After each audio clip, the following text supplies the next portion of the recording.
చెందకమ్మ ఆడపిల్లనమ్మ నేను ఆడపిల్లనాని బాధపడకమ్మ నీవు దిగులు చెందకమ్మ అక్కల పుట్టాలని అమ్మ అంటున్నారా ఈ పాడు లోకంలో అమ్మ ఈనంగా చూస్తున్నారా అక్కల పుట్టిన కృష్ణుని మీరు మా దేవుడని అంటున్నారా నన్నేమో పాడుదని తిడుతున్నారా ఆడపిల్లనమ్మ నేను ఆడపిల్లనాని బాధపడకమ్మ నీవు దిగులు చెందకమ్మ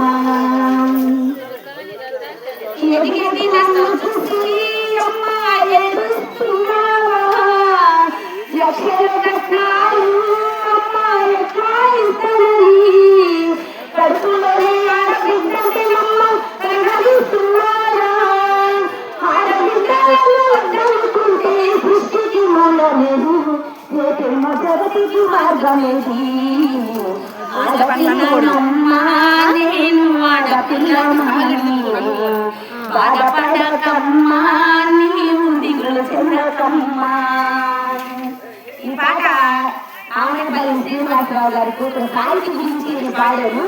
అంటే అమ్మాయి నేను ఇప్పుడు 3 సంవత్సరాలు చూస్తున్నాను.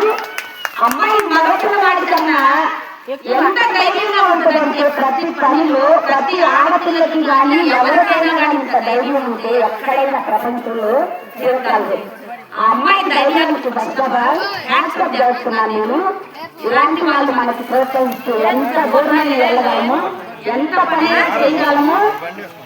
అలాగే మన కామేపల్లి శ్రీనివాసరావు గారిని 100 సంవత్సరాలు ఇలాగే ఉండాలని మనస్ఫూర్తిగా కోరుకుంటూ నేను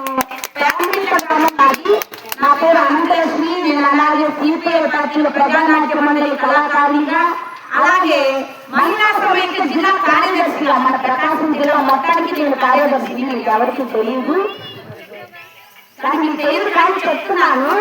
ఇలాంటి ప్రోత్సాహాలు రైతు మనకిస్తేనే మనము అన్నం తినగలము, మన బిడ్డల్ని చదివించుకోగలము, అన్ని చేసుకోగలము. వాళ్ళు లేదే మనం లేము. అంటే ఉద్యోగాలు చేసే వాళ్ళు పెడతారు కానీ పని చేసుకునే వాళ్ళకి పని ఉండాలి. అది ఎవరి ఇవ్వాలి? రైతు ఇవ్వాలి.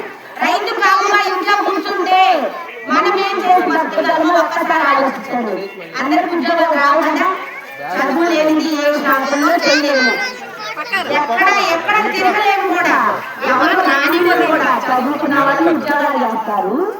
చదువు లేని వాళ్ళు రైతు పని చూపిస్తే మనము రైతు పరంగా పని చేసుకొని కోట్ల మంది 1000 మంది బ్రతుకుతున్నాము. అలాంటి రైతు మన కామేపల్లి శ్రీనివాసరావు గారిని నేను 3 సంవత్సరాల నుంచి చూసాను. ఇలాంటి రైతులు మనకు ప్రోత్సహించాలని, ఆయన 100 సంవత్సరాలు ఆరోగ్యాలతో చల్లగా ఉండాలని మనందరూ తరఫున కోరుకుంటూ నాకు ఈ అవకాశం ఇచ్చినందుకు సెలవు తీసుకుంటున్నాను.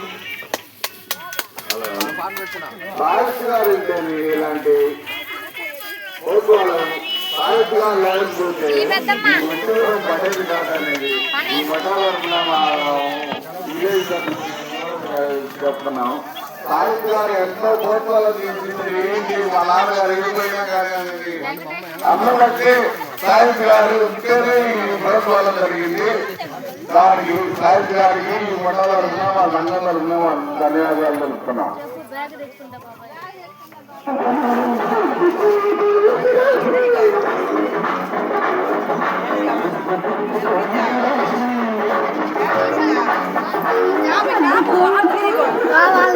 తీసి అది ఆపితే అంత